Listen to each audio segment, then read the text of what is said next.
Assalamualaikum warahmatullahi wabarakatuh. Yang terhormat Ibu Diah Mukminatul Hasimi selaku dosen pengampu mata kuliah Fikih Muamalah serta teman-teman yang berbahagia. Pertama-tama, marilah kita panjatkan puji syukur kita atas kehadirat Allah Subhanahu wa taala, di mana berkat limpahan rahmat, hidayah serta inayahnya lah kita bisa melaksanakan presentasi pada hari ini. Salawat beriring salam tak lupa senantiasa kita sanjung agungkan kepada Nabi Muhammad Sallallahu Alaihi Wasallam yang insya Allah kita nanti-nantikan syafaatnya di yaumul kiamah nanti. Amin, Allahumma amin. Kami dari kelompok 9 akan mempresentasikan materi mengenai mahjur, perwakilan, dan wakaf. Namun sebelumnya, izinkan saya memperkenalkan anggota kelompok kami. Yang pertama, Endang Wulandari sebagai pemateri, yang kedua, Nanda Ilham Pratama sebagai pemateri, dan yang ketiga, Rosalinda sebagai pemateri juga moderator. Untuk mempersingkat waktu, marilah kita buka acara kita pada hari ini dengan sama-sama mengucap lafal basmalah. Bismillahirrahmanirrahim. Dan untuk acara selanjutnya yaitu penyampaian materi. Untuk materi yang pertama akan disampaikan oleh rekan kami yaitu Endang Wulandari. Kepadanya dipersilakan. Saya akan membacakan materi yang pertama. Mahjur adalah mencegah seseorang agar tidak mengelola harta yang menjadi hak miliknya oleh karena alasan tertentu yang dibenarkan syariat. Dasar hukum mahjur. 1. Al-Quran. Allah Subhanahu wa Ta'ala berfirman, dan janganlah kamu serahkan kepada orang-orang yang belum sempurna akalnya harta mereka yang ada dalam kekuasaanmu yang dijadikan Allah Subhanahu wa Ta'ala sebagai pokok kehidupan. Berilah mereka belanja dan pakaian dari hasil harta itu, dan ucapkanlah kepada mereka kata-kata yang baik. Quran Surat An-Nisa 4.5. Orang yang belum sempurna akalnya ialah anak yatim yang belum balik atau orang dewasa yang tidak dapat mengatur harta bendanya. Penyitaan harta muflis. Para ulama mazhab Maliki berpendapat bahwa penetapan pailit pada seseorang hanya dapat diterima jika diterapkan melalui keputusan hakim. Jika keputusan hakim belum ada, orang tersebut bebas melakukan tindakan hukum terhadap hartanya. Mazhab Maliki mengemukakan pendapat tentang seseorang yang jatuh pailit sebagai berikut. A. Sebelum seseorang dinyatakan pailit, para kreditor berhak melarangnya untuk bertindak hukum terhadap harta yang masih dimiliki, serta membatalkan segala hal tindakan hukum yang membawa mudharat kepada hak-hak mereka seperti melakukan hibah, wakaf, dan sedekah terhadap hartanya. Namun jika bersifat jual beli, boleh dilakukan. B. Jika persoalan tidak sampai diajukan kepada hakim, maka debitur pailit bisa melakukan perdamaian para kreditornya. Kreditor dibolehkan mengambil hartanya serta membagi-bagikan kepada kreditor lainnya sesuai dengan persentase piutangnya. Menurut Al-Syaukani, yang boleh disita hanya selain pakaian yang dipakainya, rumah, tempat tinggal, dan hajat hidup yang primer. Jika segenap hartanya disita, hal demikian termasuk sebagai tindakan penganiayaan atas dirinya. C. Adanya ketetapan hakim bahwa seseorang itu dinyatakan pailit.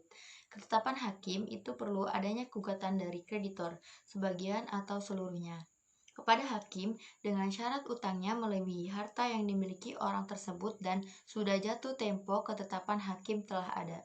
Maka memberi harta utang berhak atas harta orang yang pailit tersebut sesuai dengan persentase piutang masing-masing. Sanksi orang yang tidak membayar hutang.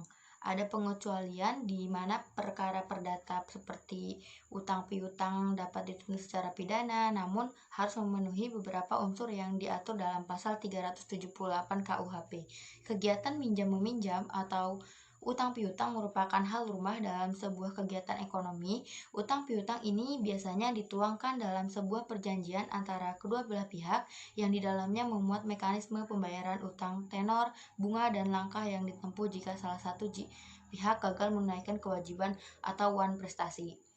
Dalam dunia bisnis, Kegagalan debitur dalam membayar utang sering ditemukan ketika usaha tidak berjalan dengan baik dan mengalami kesulitan keuangan.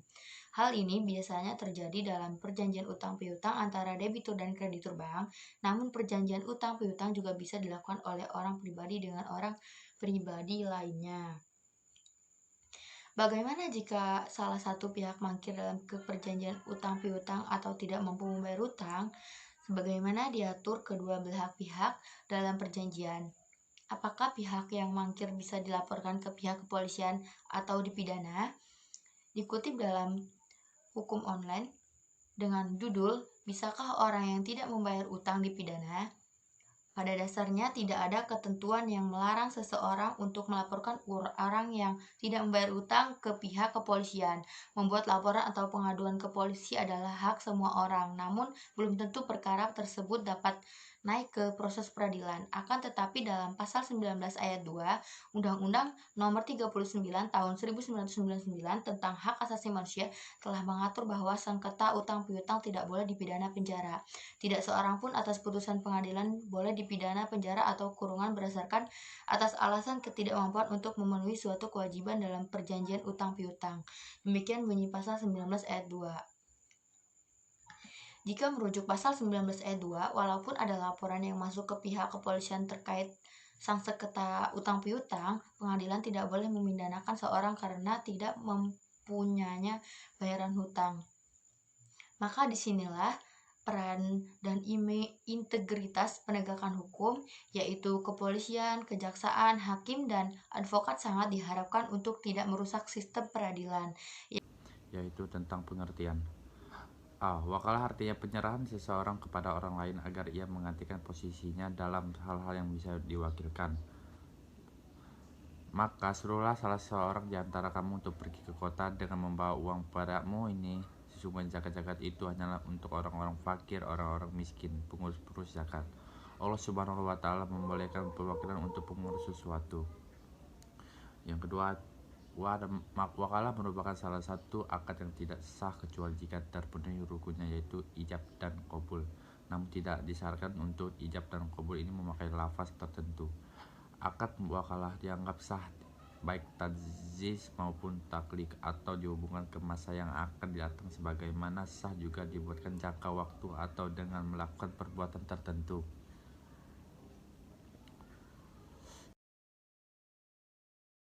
Demikianlah tadi penyampaian materi pertama dan kedua, dan untuk materi selanjutnya akan saya sampaikan sendiri. Saya Rosalinda. Di sini saya akan melanjutkan materi selanjutnya, yaitu tentang wakaf. Secara bahasa, wakaf berasal dari kata wakofa yang artinya al-habs atau menahan. Dalam pengertian istilah, wakaf adalah menahan atau menghentikan harta yang dapat diambil manfaatnya guna kepentingan kebaikan untuk mendekatkan diri kepada Allah. Dari penjelasan tadi, maka dapat disimpulkan bahwa wakaf adalah perbuatan yang dilakukan wakif atau pihak yang melakukan wakaf untuk menyerahkan sebagian atau keseluruhan harta benda yang dimilikinya untuk kepentingan ibadah dan kesejahteraan masyarakat untuk selama-lamanya. Dasar hukum wakaf. Secara umum, tidak terdapat ayat Al-Quran yang menerangkan konsep wakaf secara jelas. Para faqih berpendapat, hukum wakaf adalah mandub atau mustahab, yaitu suatu perbuatan yang diberi pahala bagi pelakunya, tetapi tidak dijatuhi sanksi bagi yang meninggalkannya. Dalil yang dijadikan sandaran atau dasar hukum wakaf adalah Al-Quran Surat Al-Imran ayat 92 yang artinya, kamu sekali-kali tidak sampai kepada kebajikan yang sempurna sebelum kamu menafkahkan sebagian harta yang kamu cintai dan apa saja yang kamu nafkahkan, maka sesungguhnya Allah mengetahuinya.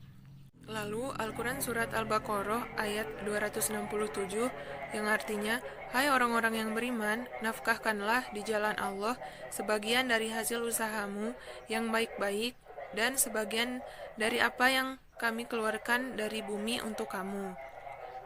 Dan dalam Al-Quran Surat Al-Ma'idah ayat 2 yang artinya, Dan tolong-menolonglah kamu dalam mengerjakan kebajikan dan takwa, dan jangan tolong-menolong dalam berbuat dosa dan pelanggaran, dan bertakwalah kamu kepada Allah. Sesungguhnya Allah amat berat siksanya.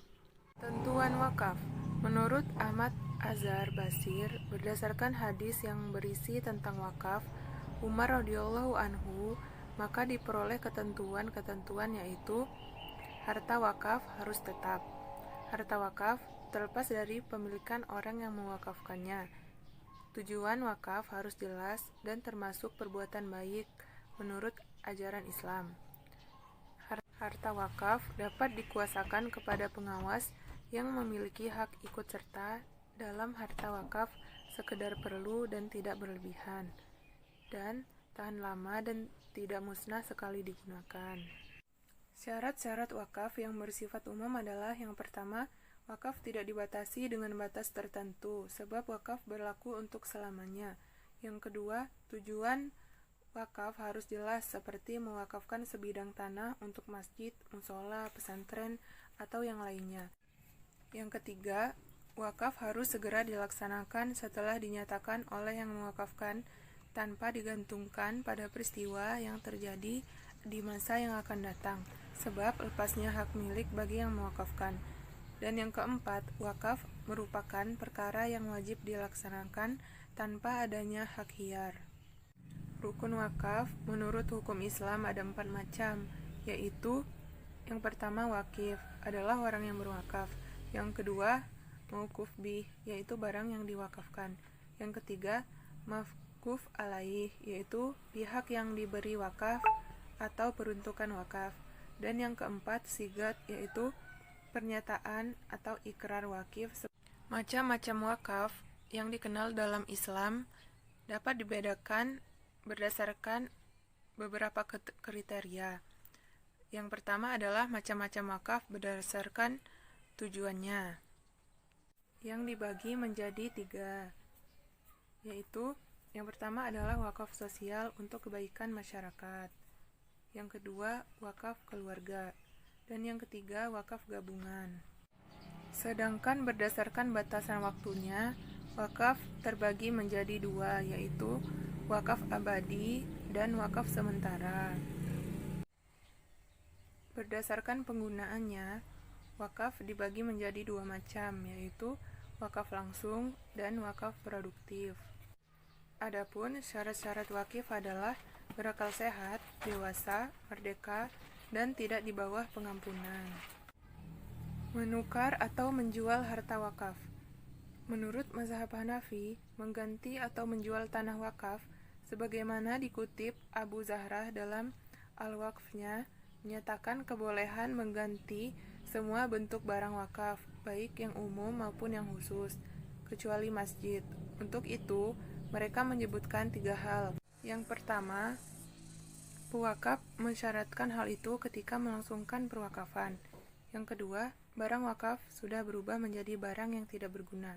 Yang ketiga, apabila penggantinya merupakan barang yang lebih bermanfaat dan lebih menguntungkan, serta tidak terdapat persyaratan yang melarang menjualnya. Pengawasan harta wakaf. Pada dasarnya, pengawasan harta wakaf merupakan hak wakif, tetapi wakif boleh menyerahkan pengawasan kepada orang lain, baik lembaga maupun perorangan.